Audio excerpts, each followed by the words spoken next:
Get ready to hear the truth about America on a show that's not immune to the facts with your host, Dan Bongino. All right, welcome to the Dan Bongino Show. Producer Joe, how are you on this fine Tuesday morning? Well, it is a fine, fine Tuesday, Daniel. Yes. Glad to be here, sir. Yeah. So cool. You're the corniest intros ever. I love it. I get a kick out. I laugh at it. They are. Every day it's something new with you. It really, man. Every day it's some new intro, new accent, new character, whatever. Very well. Very well done. We like it. It's a nice flavor to the show. Hey, I've got a lot for you today.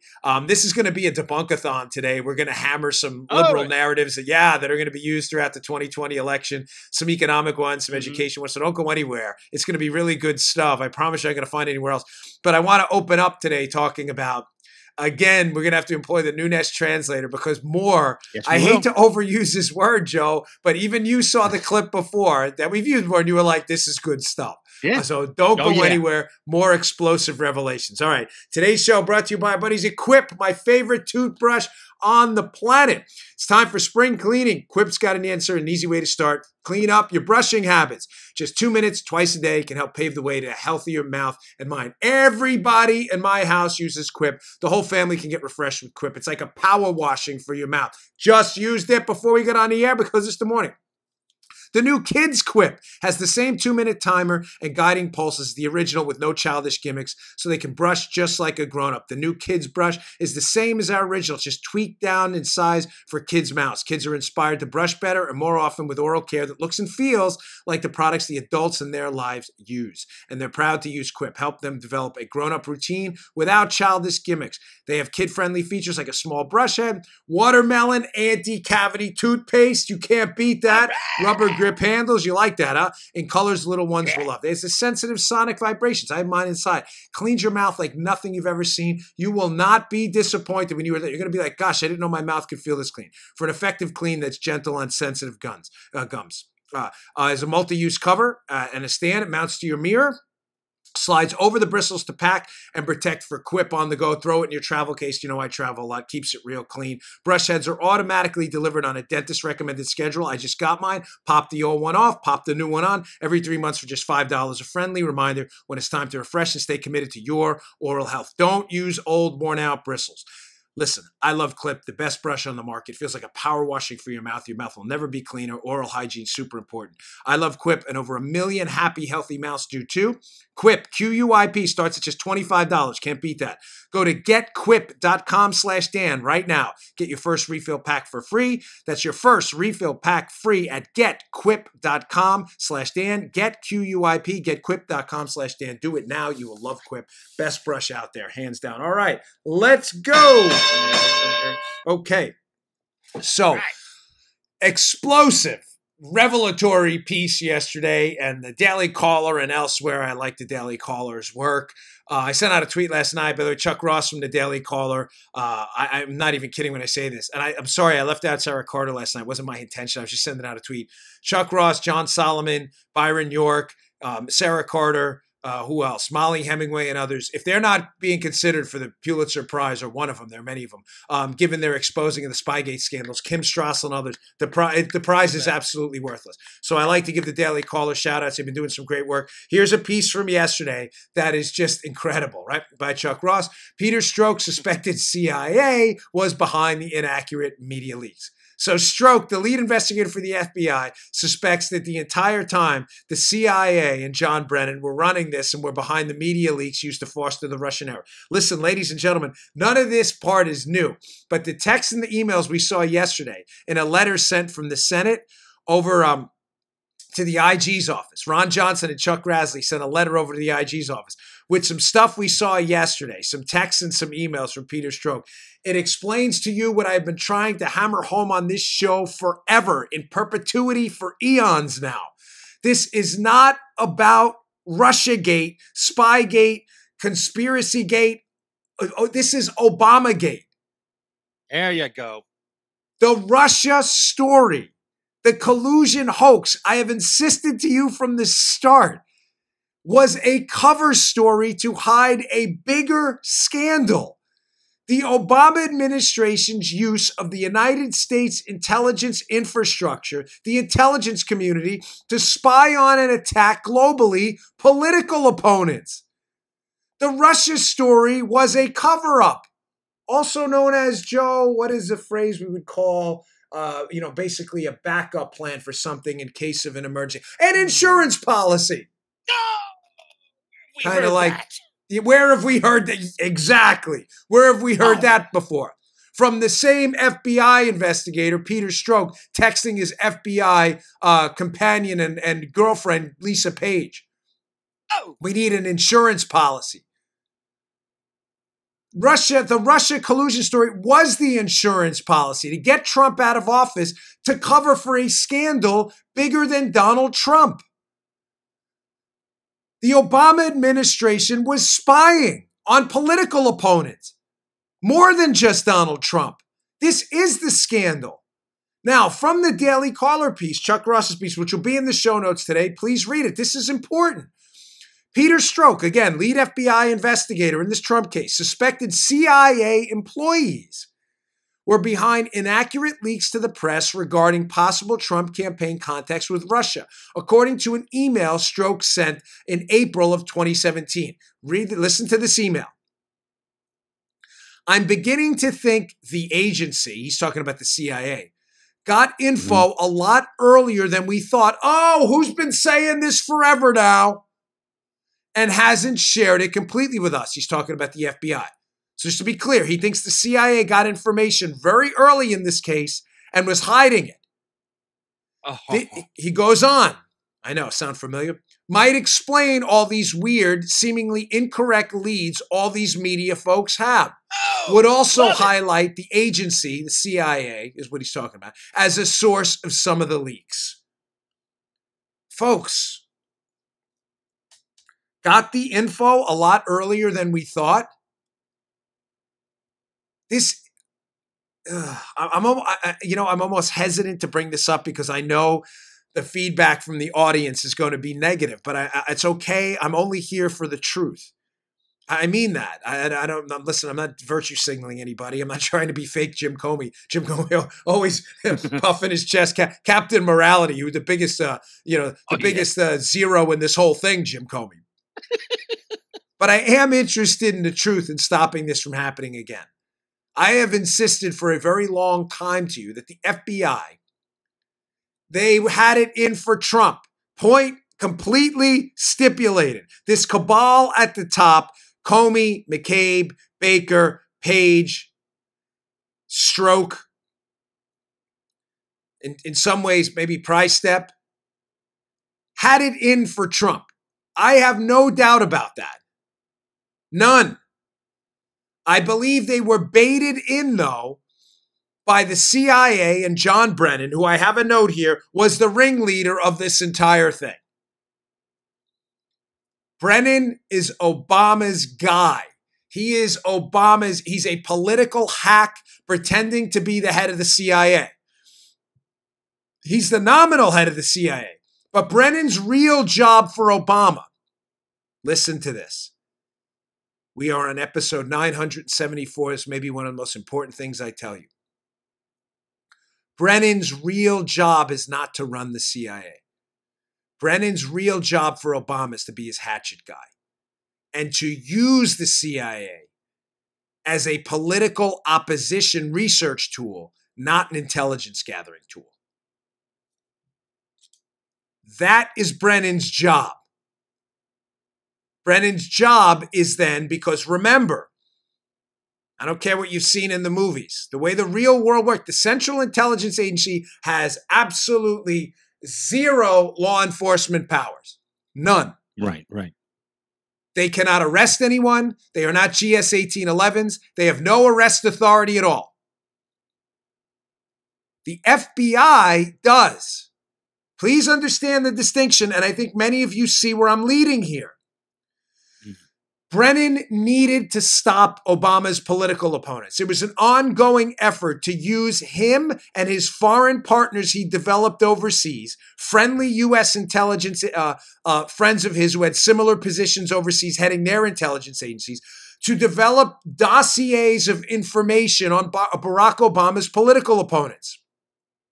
This Strzok email is critical because it leads me to believe that although they hated Trump, some of them are going to go to jail, I believe, for criminal leaks. They were unquestionable co-conspirators in the biggest political spying scandal of our time. Point stipulated. Please, I'm not defending this cabal at the top of the FBI. I'm simply telling you the truth that I believe Brennan was the one pushing this onto them because he didn't have the law enforcement tools he needed to enhance the spying operation when his initial operation to unmask people and use intelligence tools to essentially wiretap U.S. citizens. When that fell apart because suspicion started to develop and they wanted to enhance their spying, he needed the courts. And the only people who can swear out warrants in courts are 1811s, federal law enforcement officers, and other classifications of federal law enforcement officers who raise their right hand in front of a judge. The CIA cannot do that. Strzok's email is very telling that he thinks the agency may have had info a lot earlier than we thought. In other words, what Strzok is saying is, how the heck long has the CIA been doing this? That's his email. Read it yourself. Mm-hmm. It's not mine. I didn't send it. I'm not putting words on his computer keyboard. Peter Strzok typed that email to his FBI colleagues. Now, keep in mind, there's a distinct possibility, let's not be naive, that Strzok sent that email in April to CYA himself. You get it? Yeah, no question he's a co-conspirator. None. I'm not absolving the FBI. I'm not saying, oh, they were duped and they had good intentions. They did not. They did not.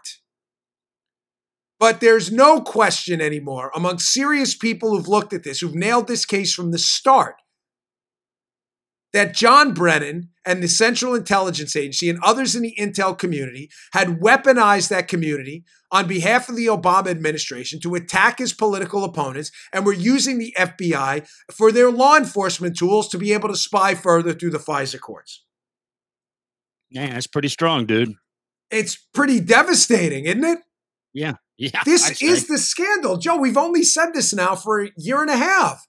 The real scandal is not the Russian collusion hoax. The Russian collusion hoax that Trump was colluding with the Russians was a cover story, an insurance policy later on, fostered through fake dossiers and media people who were being leaked information, like the Strzok email says, by the CIA and others, to cover up a spying operation and make it seem legitimate. That way, when Brennan and others got busted for manipulating the tools of global intelligence to use as a political opposition research firm for Democrats in the Obama administration, they could say, oh, well, look, we saw all these media stories about Russian collusion, so what we were doing was legit. But it's not just about collusion. All right, cue up that audio video of Devin Nunes. I cannot play this press conference enough, okay? This is March of 2017. Keep in mind the timeline. Donald Trump has been in office for less than a few months.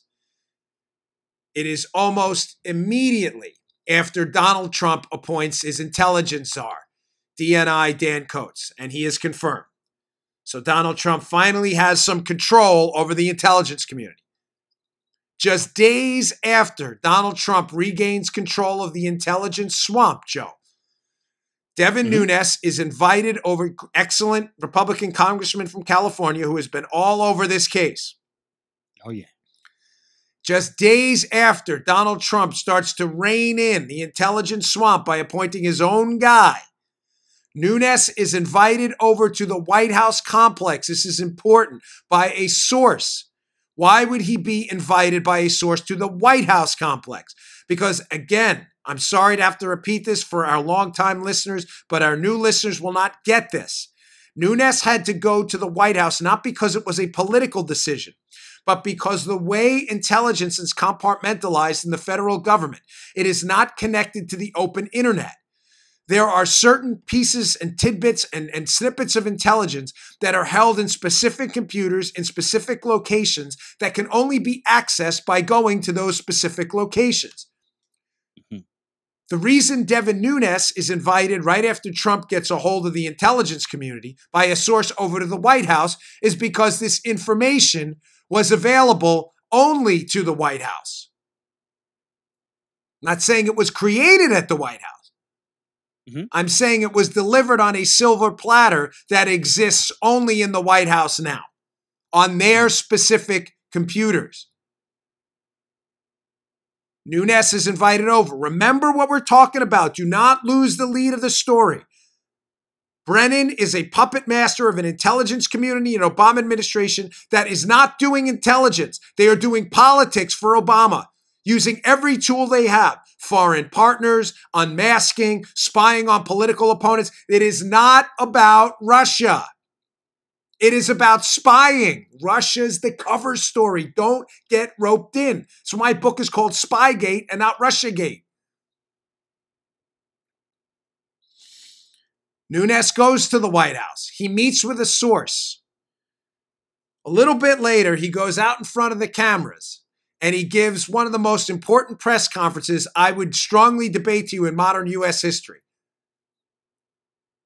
Here's one of the first things he says at this press conference, and pay close attention to every single word of this. This is March of 2017.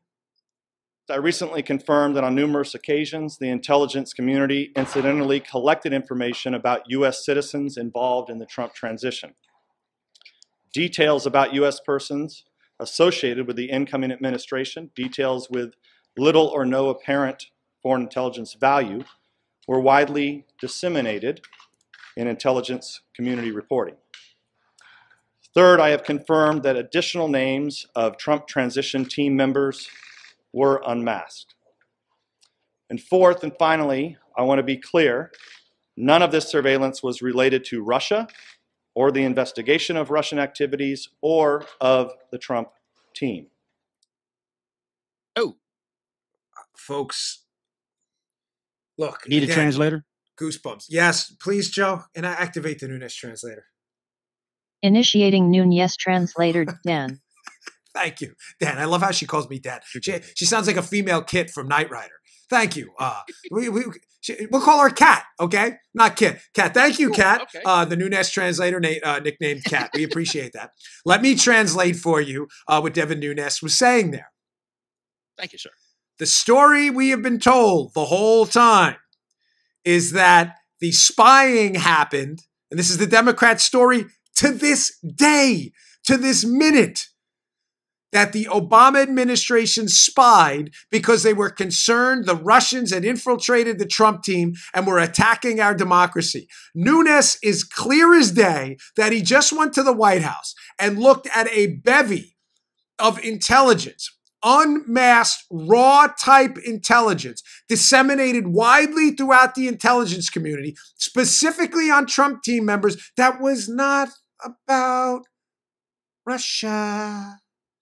Or, as Tucker Carlson would say, Russia was not about Russia.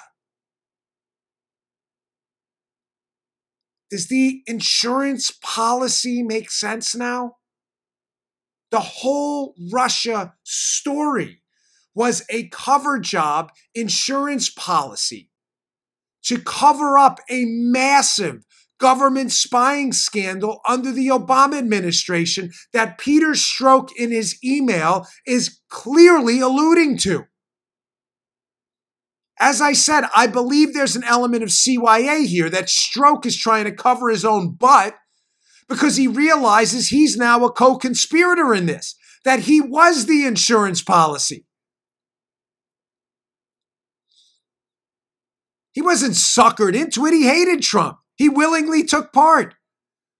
But there's no question the CIA pushed them into opening this investigation. None. Remember Brennan's August meeting over on Capitol Hill, where he goes over and he starts briefing people up on Capitol Hill. He says, oh, I didn't know anything about the dossier. He may not have, but he certainly knew about the Steele information, Christopher Steele's information. He briefs the Gang of Eight and Harry Reid in August. All of a sudden, Harry Reid magically writes a letter to the FBI. You need to open up an investigation because of this, this, and this. And it's all information that came from Steele. Brennan is the puppet master. He's the ringleader. It is clear as day.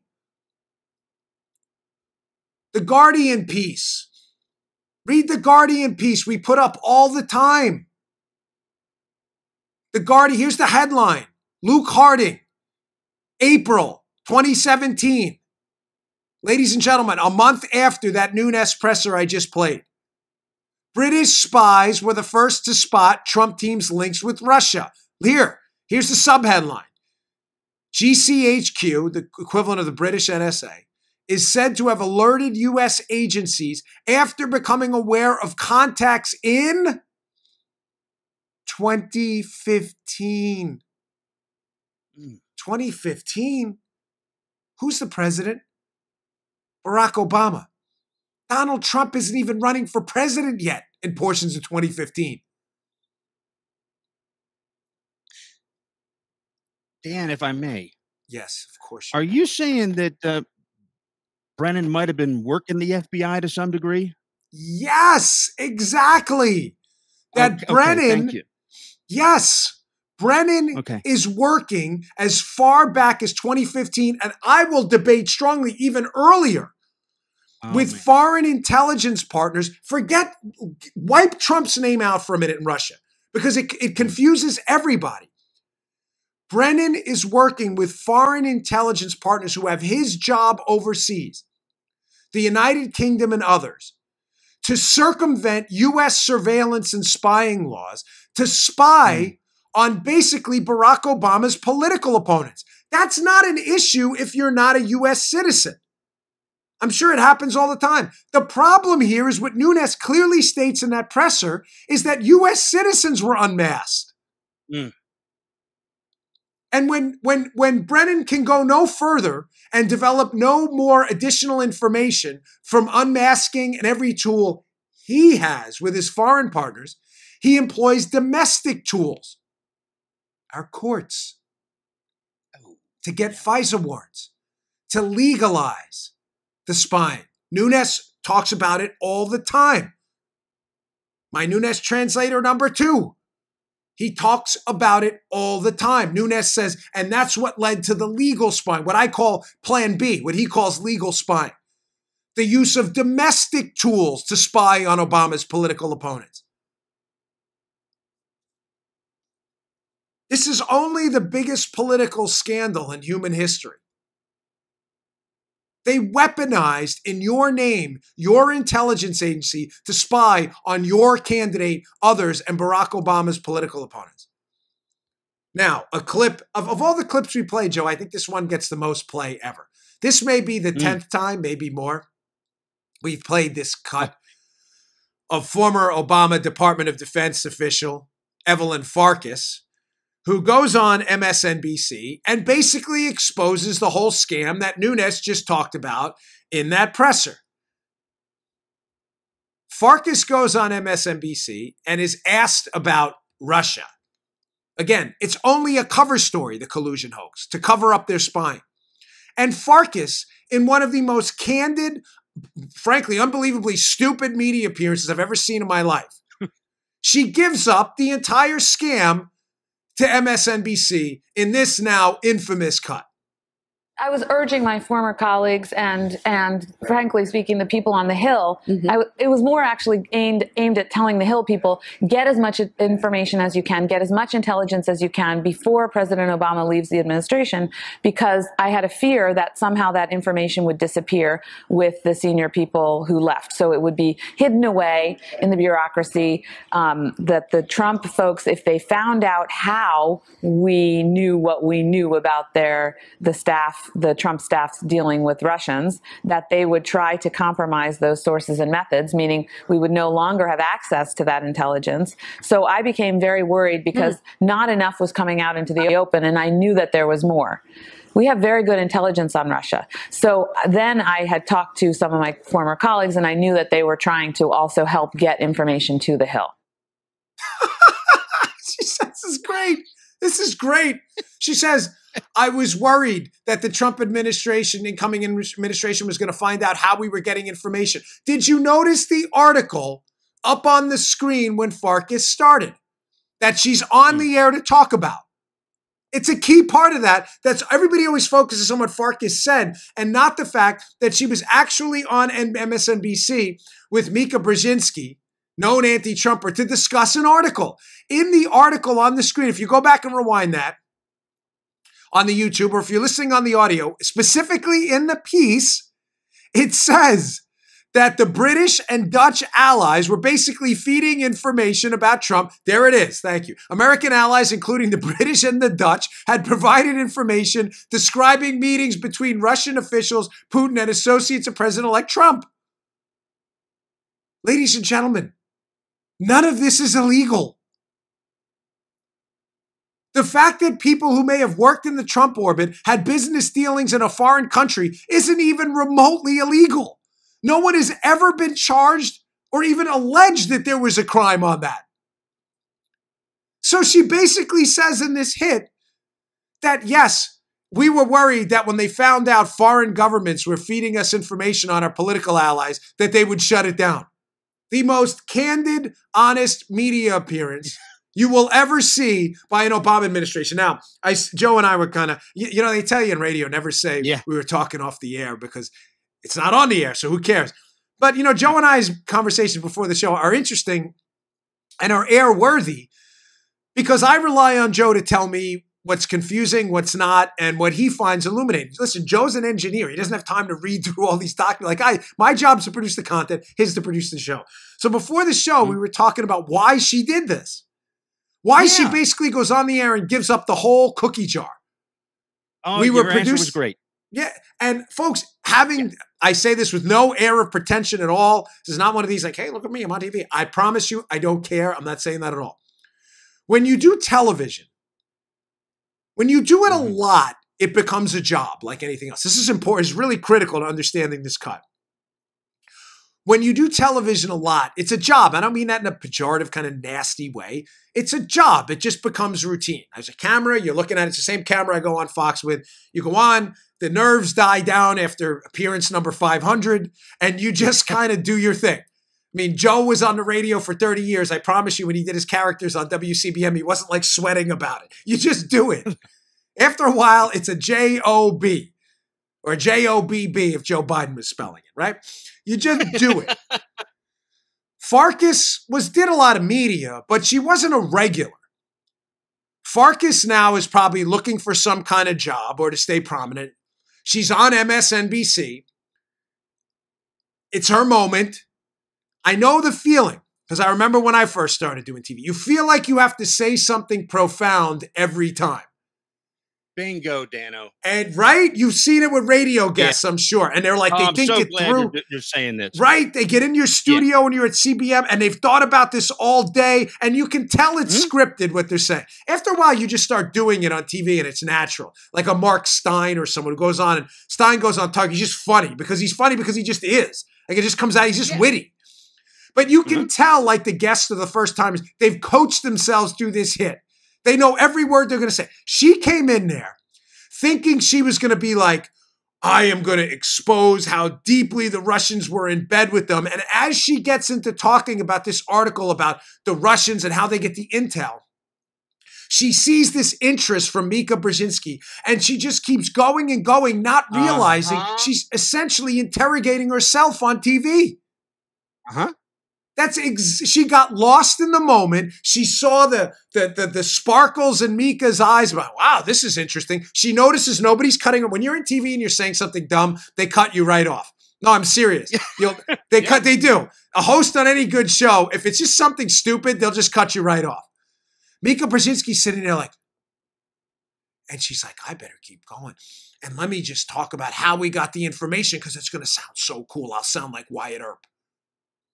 Never realizing she was giving up the cookies the entire time. I'm telling you, bank on it. It is. It's That that is simple. exactly what happened. Listeners, it is that simple. Yep. Yep. How many times and then you get a guy who walks out of the studio afterwards and they get lost in this really hot interview and all of a sudden they walk out and they got that, did I just say that on the air? Yep. It happens all the time. Oh, crap. She got lost. Yeah. No skilled TV person on the Democrat side would have gone on TV and given up that kind of information. None. They're all very diplomatic about how they handle things. I don't mean nice or morally upstanding, but when you watch Brennan and Clapper, they handle the media totally differently. Everything is in code, man. The corpus of intelligence. I didn't see the dossier until December. When did you see the Steele information? Oh, that's a whole other story.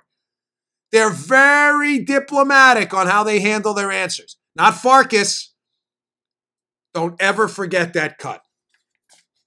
All right, got a lot more to go. Spend a little more time on that than I planned, but it is so important. Just to tie this up, it is a spying scandal. That's what they're covering. The Russia story was the insurance policy. Forget Russia. It was a hoax. It was a hoax story developed to cover for the Obama admin. Oh, look why we were spying. The Russians were colluding. They weren't. Okay. How do we get out of the spying thing now? You don't. Too bad. All right, today's show brought to you by, and I can thank them for a good night's sleep, Boll and Branch. We love Boll and Branch. These are the best sheets out there. We love them. Listen, we're not going to agree on everything, but I think we can all agree good sleep is the key to a long, healthy, productive life. Nobody wants to wake up tired. You need good sheets. Getting a great night's sleep is easier and more affordable than you may think. You don't need a new expensive mattress or sleeping pills. You just need to change your sheets. That's why you should check out Boll and Branch. Everything Boll and Branch makes, from bedding to blankets, is made from 100% pure organic cotton, which means they start out super soft and they get softer, or they age like a fine wine. They get softer over time, these sheets. You believe that? Everyone who tries Boll and Branch sheets loves them. That's why they have thousands, not hundreds, thousands of 5-star reviews. Forbes, the Wall Street Journal, and Fast Company are all talking about Boll and Branch. Even 3 U.S. presidents sleep on Boll and Branch sheets. That's B-O-L-L, by the way. Not ball, B-O-O-L-L, Boll and Branch sheets. I'm sorry, my New York accent, right? Shipping is free and you can try them for 30 nights. If you don't love them, send them back for a refund. But I doubt you want to send them back. You won't. There's no risk and no reason not to give them a try. To get you started right now, my listeners get $50 off. It's a nice discount. For your first set of sheets at Boll, that's B-O-L-L, and branch.com, promo code Bongino. Don't forget the promo code. Go to bollandbranch.com today for $50 off your first set of sheets. That's Boll, B-O-L-L, and branch.com. Use promo code Bongino for $50 off the best sheets you will ever sleep on. Come on, sleep better. Bollandbranch.com, promo code Bongino for $50 off. Go check them out. Okay. One last story on this, and I want to move on to some the debunkathon here. Byron York is another excellent piece, the Washington Examiner. I strongly encourage you to read. It's in the show notes today. For those of you asking about the show notes, they are the best articles I find on the internet every day. They are at my website at Bongino.com. If you just click on the menu, it'll say podcasts. If you go to podcast, the show notes are attached to the shows every day. If you subscribe on my website to my email list, which I encourage you to do, we only send out 5-6 emails a week. We're not going to spam your inbox. We will send you these articles. This is a great one. Byron York. No question they were spying on the Trump campaign, but how much? A great piece from Byron York's piece. Again, the spying argument is over. Again, just kind of doubling down on what we talked about before. We know there was spying. The Spygate story is the story. But as York indicates in his piece here, it's not just the fact that there was spying. It's how many spies.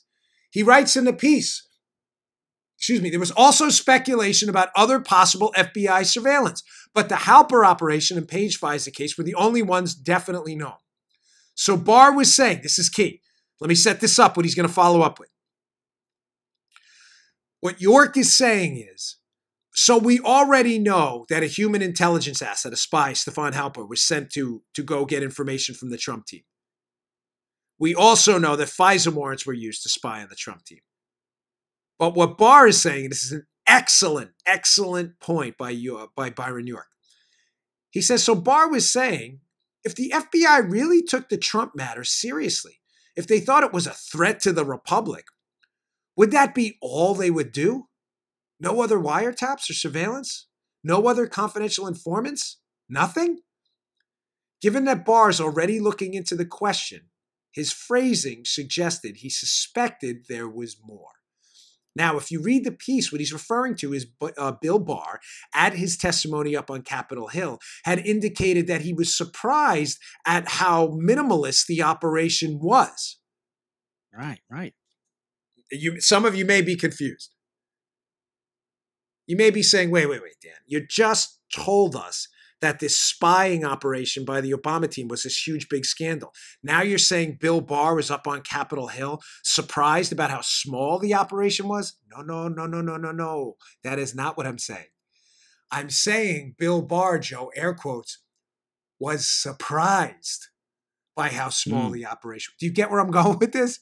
Sure. Oh, yeah. What he's saying up on Capitol Hill is, listen, you dopes, not you in my audience, the people up on Capitol Hill. This isn't the end of it. It wasn't just Halper and the FISA warrants on Carter Page. These people told us that the Russians were attacking our democracy to overthrow a U.S. election. You think it was just these two? Page and Halper? Go back to the headline of the article. There's no question they were spied on, the Trump team. None. Amongst reasonable people. The question, how much? How many spies were there? Joe, for the umpteenth time, do you really believe, ladies and gentlemen, Bill Barr was surprised, air quotes, how small the operation was? Or do you think Bill Barr is dropping a hint that you're going to be surprised when you find out how non-minimalist, how maximalist the operation was? I would err on the latter. I'll go with dropped hints for 200.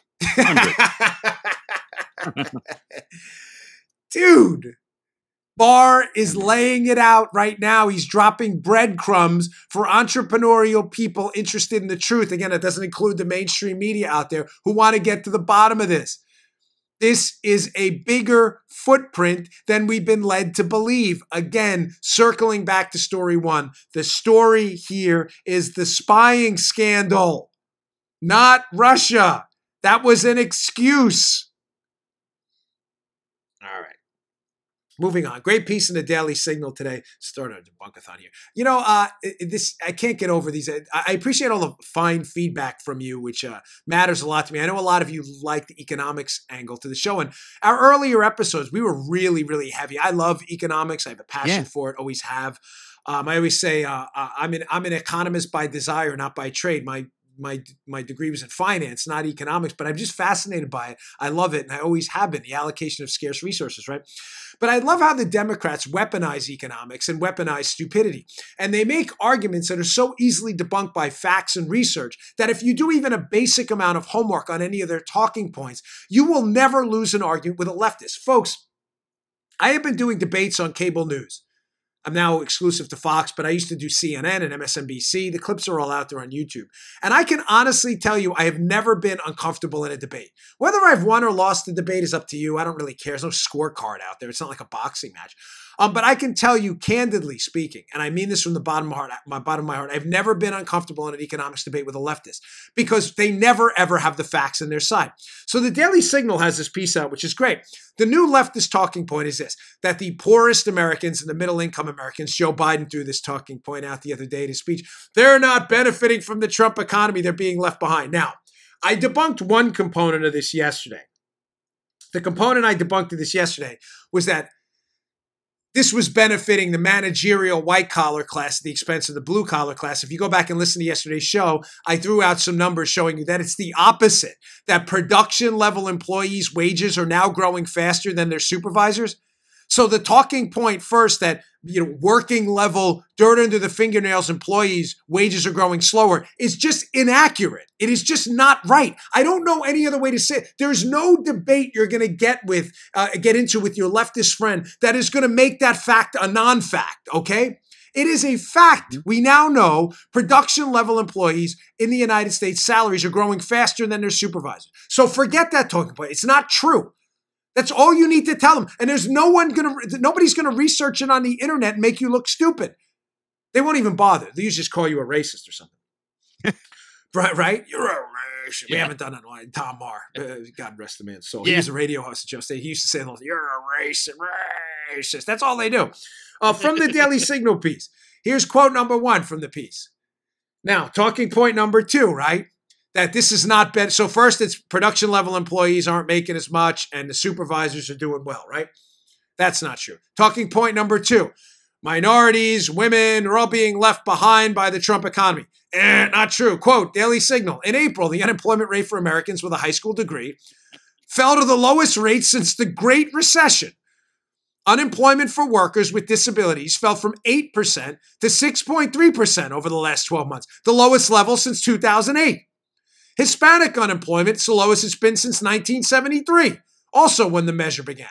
Black unemployment remains close to historic lows, climbing slightly since the end of 2018.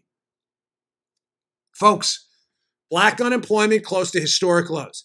Hispanic unemployment the lowest since 1973. Americans with disabilities, with a high school diploma, production level employees, wages and their wages going up, unemployment levels going down. Do you understand if you have these basic, simple facts in your repertoire and your cabinet of ideas, you will never lose a debate with a leftist. Ladies and gentlemen, they make stuff up. They just make it up.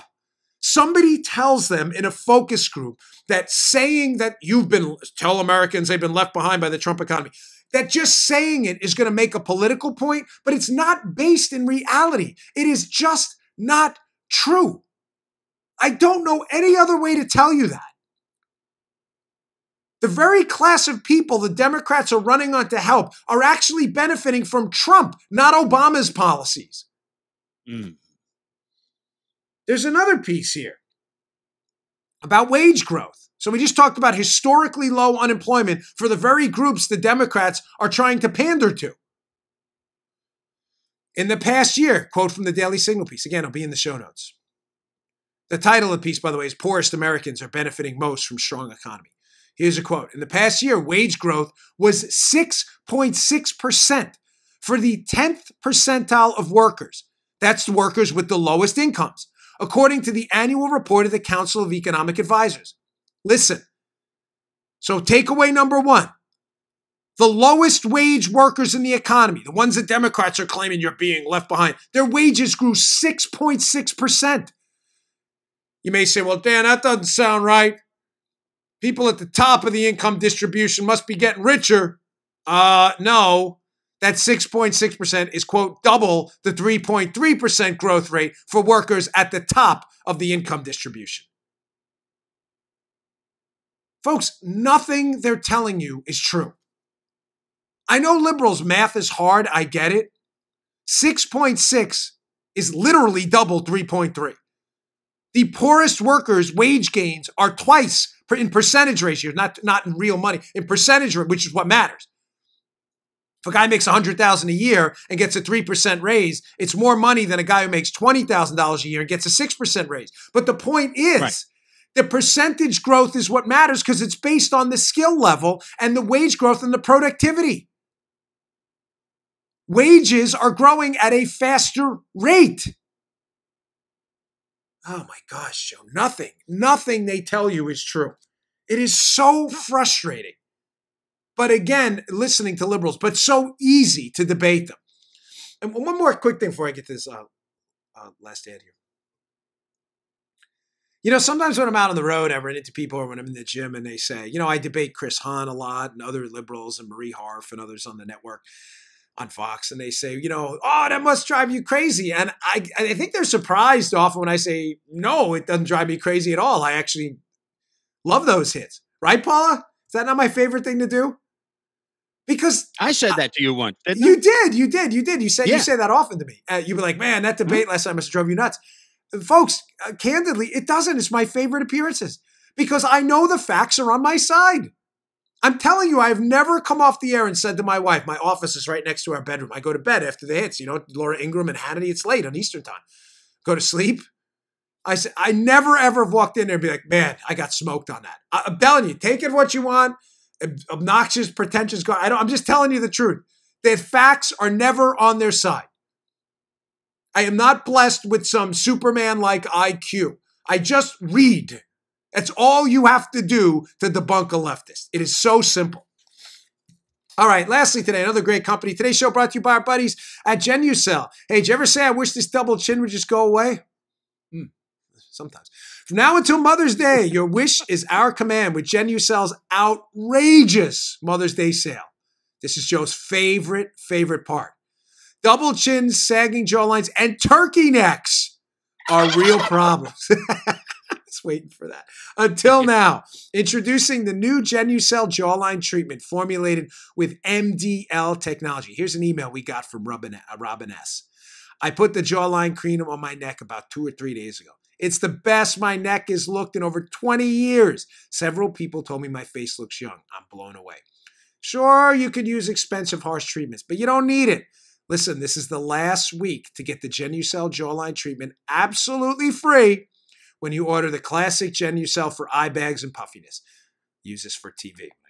And with its instant effects, see results in the first 12 hours, guaranteed, or your money back. Go to, get ready, Genucell.com. That's Genucell.com, or text the word YOUNG to 77453. Young, like the opposite of old, because that's how you look. Text YOUNG to 77453.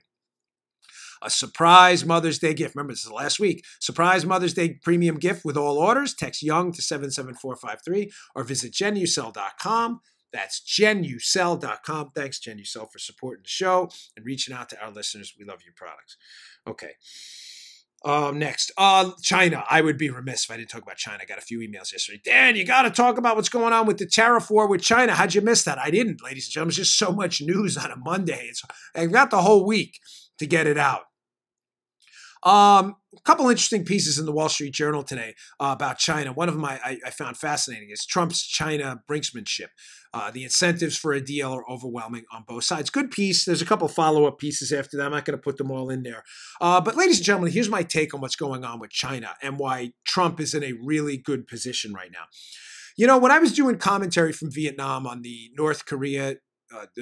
second North Korean summit in Vietnam, I brought up the point often that it's interesting how media figures are so biased against Trump that they can't see the obvious. I'm going to tie this to China in a second, but it makes sense. And I want you to consider what I'm about to say because it's important.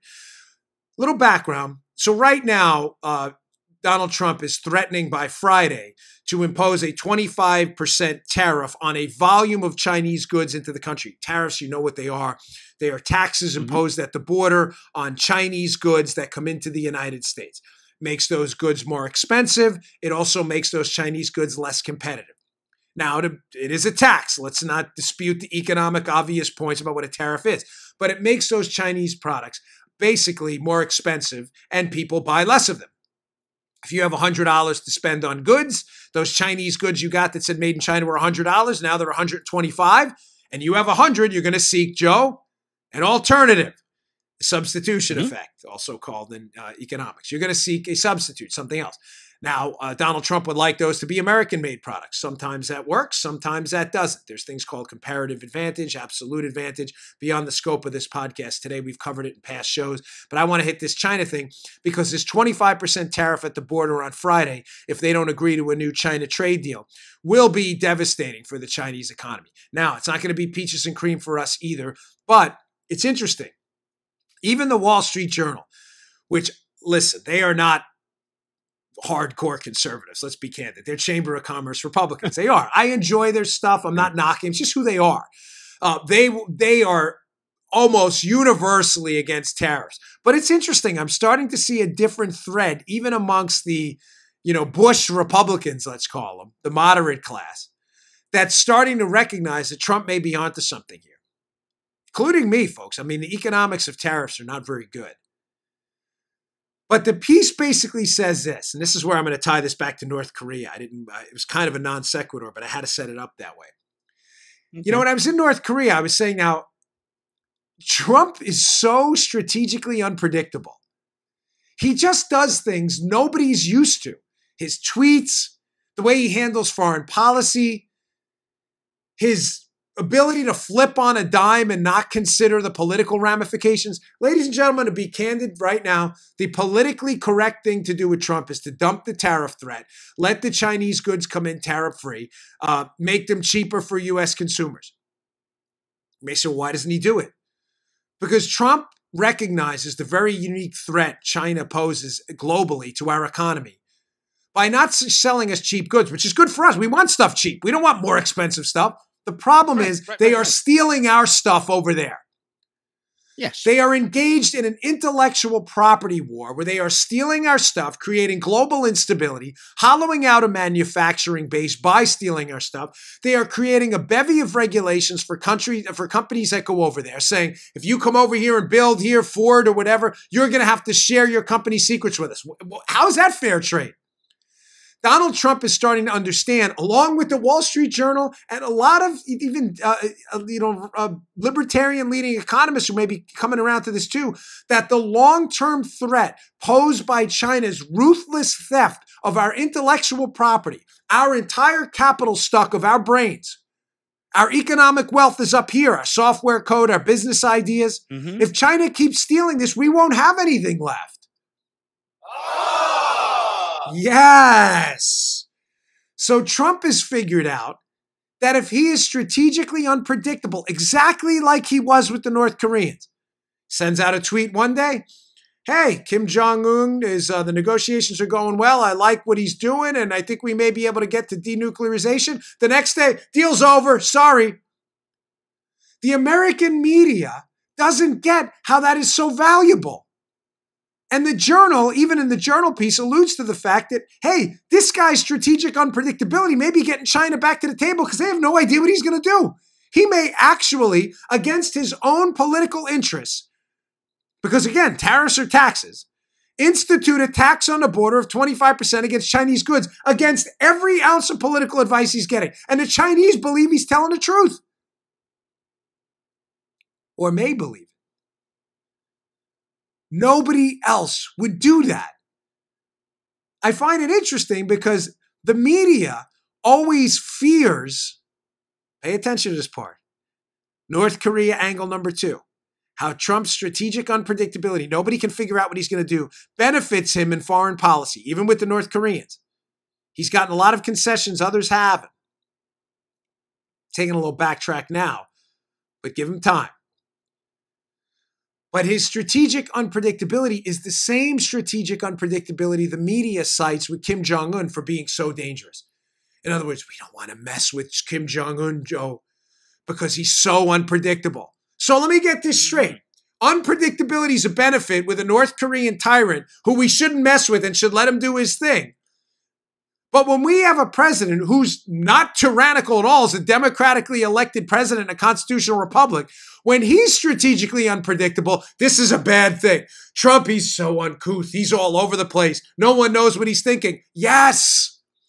Thumbs. What has 2 thumbs and agrees with Donald Trump? This guy, yes. The Chinese knew in the past that all of these efforts to institute tariffs were bluffs. They knew it. They're bluffing. They're not going to do that. No president's going to hurt his electoral chances. You now see how the Chinese are going to have to come to the table? They are going to have to come to the table because they rely on exporting products to us more than we rely on importing products from them. You may say, well, that doesn't make sense. It's the same thing. It's a tautology. No, it's not. We can find substitutes elsewhere. Do you understand that? The United States, it'll cost, it's not free. The United States can find rubber dog toys and anything else elsewhere. The Chinese cannot find a market like the United States elsewhere. Nobody has our money. Nobody has our prosperity. Nobody. They need us. We want their products, but we don't need them. And it is that strategic unpredictability by Trump that has forced the Chinese back to the table because they think he may really do this tariff. No other politician would have done that. Not at the level Trump's talking. I don't want to make it out like no politician has instituted a tariff before. But not to the degree that it would impact. Ladies and gentlemen, there's no question it's going to impact our economy. The stock market discounts future profits is a reason it went down yesterday and went down in the opening today. Because they're afraid that, product costs are going to go up because Chinese importers left tariffs on. But I'm telling you, it is this unpredictability that is ultimately going to break the back of the Chinese on this and get them to stop stealing our stuff, which is the only way to move forward. Okay, one last story for the day. It's so easy to debunk liberal garbage. I mean, I just wake up every morning in my head with what liberal nonsense talking point are we going to debunk today? So, the liberal media and their liberal democratic allies and their interest groups, they'll always tell you they're not doing something when in fact they are doing something. And it's always called the conspiracy theory, spying on the Trump team. You right-wingers, bunch of conspiracy theorists. When do we get an apology for that, by the way? I'm not expecting it because the media is not an honest group of people anyway, so I don't even worry about it. But one of the big, quote, conspiracy theories the right always engages is, the left is coming for your guns. That's a conspiracy theory. They don't want your guns. What are you, crazy? We're not worried about law-abiding gun owners. Okay, you sure about that? Cory Booker, senator from New Jersey, serious, credible presidential candidate. Cory Booker, Americans should be, quote, thrown in jail if they won't give up their guns. Washington Examiner piece by John Gage, May 6, 2019. May 6, meaning yesterday. Was that today or yesterday? What's today's date? What's the date, Paula? 7. That was yesterday. Okay, May 6. Sorry, I'm losing track of time. I thought that was a conspiracy theory. He says in the piece, it's fascinating what he has to say. Quote, Cory Booker, don't worry, folks, this is all a conspiracy theory. Nobody's coming for your guns except the Democrats. Quote, again, we should have, this is Cory Booker speaking, we should have a law that bans these weapons. But what? Wait, what? I thought nobody was coming for your guns. And we should have a reasonable period in which these people can turn in these weapons. This is not possible. This clearly is a made-up quote from Cory Booker. It's not. Right now, we have a nation that allows in streets and communities like mine these weapons that should not exist. Saying later that if they don't comply with these reasonable periods, that they could be thrown in jail. Folks, again, I don't do nonsense here. I'm just quoting a very serious, credible candidate for the president who is currently a U.S. senator in one of the biggest states in the country, New Jersey. Tell me again how are all the conspiracy theories? What conspiracy theory, air quotes, have we been wrong on? The Democrats want your guns. Swalwell, the goofy guy from California, who comically is running for president too. He's another one that wants to take your guns and throw you in jail if you don't turn them in. Don't worry, Joe. They're going to give you a reasonable period to turn your firearms in. Oh, thank you so much. Yes. And I say this. No. We didn't do anything wrong. We have a fundamental right to bear arms. It's a big R God-given right to defend ourselves and our family. We are not giving up that right. And ladies and gentlemen, I'm telling you right now, you will see civil disobedience on a mass scale if something like this is instituted. We've already seen it in liberal states where they've instituted gun registration. You know how many people have registered their guns? Yeah, close to about 0% of people. We've seen it with standard capacity magazines being outlawed. Oh, you have to turn yours in. You know how many people turn them in? Approximately none. You will see civil disobedience on this on a scale you have never seen before. You're going to throw people in jail? Well, you know where I live. My address is probably out there on the internet. You're going to have to come for me and others first. I'm not going to fight you. You're going to put us all in jail, though? How's that going to look? Fools. We're all conspiracy theorists, though. Amazing. All right, folks, that article, again, is in the show notes today. Please check it out, read it, pass it along to your liberal friends and say, I thought you said you weren't coming for the guns. What happened? All right, thanks again for tuning in. Please subscribe to the show on YouTube, youtube.com/Bongino. And also subscribe to our show on podcasts. You can go to Apple Podcasts. You can go to iHeartRadio, SoundCloud. The subscriptions are all free. YouTube, iHeart, SoundCloud, all of that, Google Podcasts. But they help us move up the charts. We really appreciate your support with that. All right, folks, thanks a lot. I'll see you all tomorrow.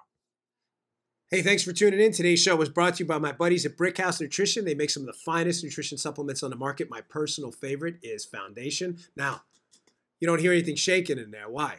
Because the bottle is empty, because I use it. I love this product. Check it out. Foundation. It is a creatine ATP blend. Does 3 things. Look better, feel better, perform better.